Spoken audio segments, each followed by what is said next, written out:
Сәлеметсіздер ме? Менің каналыма қош келдіңіздер. Бүгін біз сіздермен бірге өте ерекше болып шығатын кешкі асты дайындайтын боламыз. Ерекше кешкі ас деп атағым кеп тұр.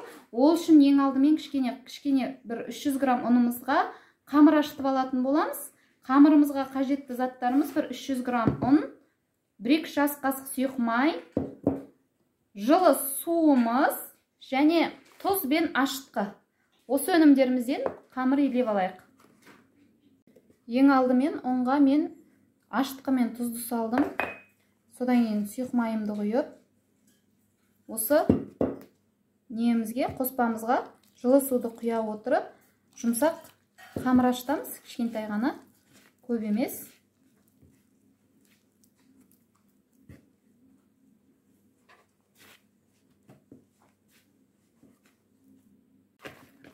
Қамырымызды міне ашытып алдым, илеп алдым. Осындай қамыр шықты, кішкентай ғана. Осы қамырды жылы жерге бір 40 минутқа дайын қойып қоямын, орап. Келем дайын болам дегенше қажетті заттарымызды қуырып дайындаймыз. Ал олай болса, бізге салмамызға қажетті өнімдер картошкамыз, мына окорочкамыз, мен окорочканы алдым. Тез пісу үшін тауықтың етін алдын ала жуып, салфеткада кептіріп алдым. Қазір екеуінде кезекпе-кезек майға қуырып алатын боламыз, бөлек-бөлек. Содан кейін ары қаратай тамағымыздың барлығын жинап жасайтын боламыз, қуыратын боламыз. Ал осы картошкамызды қуырып алдық. Енді окорочкамызды осылай суы шығып, суы тартылғанша, қызарғанша қуырып алдым. Осы окорочканың үстінен қажетті дәмдеуіштерімізді қосып, ары қарай тамағымызды қуыратын боламыз.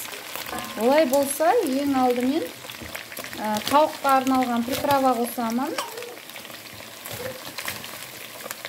Бір осындай бір қасықтай. Және паприка қосамын, тәтті паприка. Тұз қосамын. Және үстінен бір ас қасық соевый соус құямын, тауыққа әдемі түс беретін боламыз. Осы тауығымды араластырып алып, ары қарай үстінен пиязды салып қуыратын боламын. Үстінен пиязымды саламын, болгарский перецімді саламын және чеснок. Осылардың барлығын жақсылап қуыратын боламын.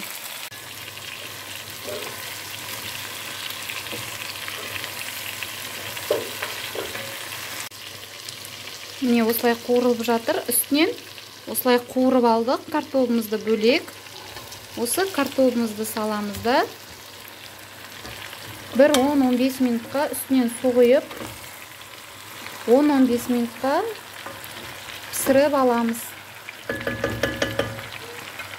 Үстінен бір 2 кружка су құямын.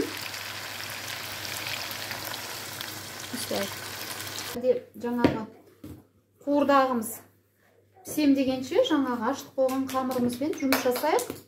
Осы қамырды қазір оқтаумен дастарханның үстіне жайып алатын боламын. Кішкене ұн себелеп. Ал осы қамырымызды жайып алдық, қатты жұқаламаймыз. Енді осы қамырымыздың бетін кәдімгі сұйық майымызбен өзіміздің майлап аламыз.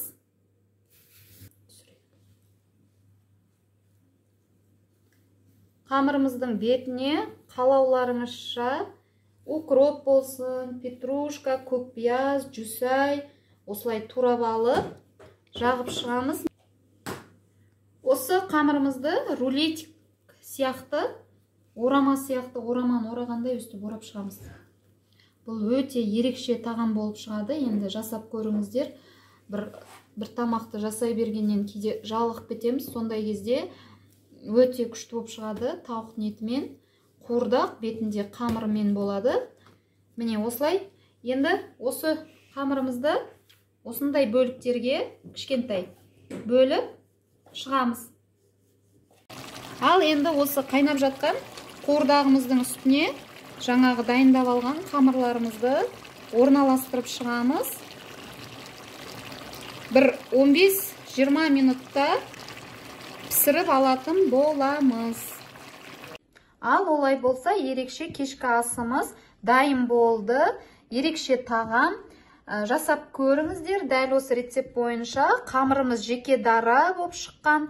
Картошкамыз бен етіміз өте түрі тәбет ашатындай болып тұр.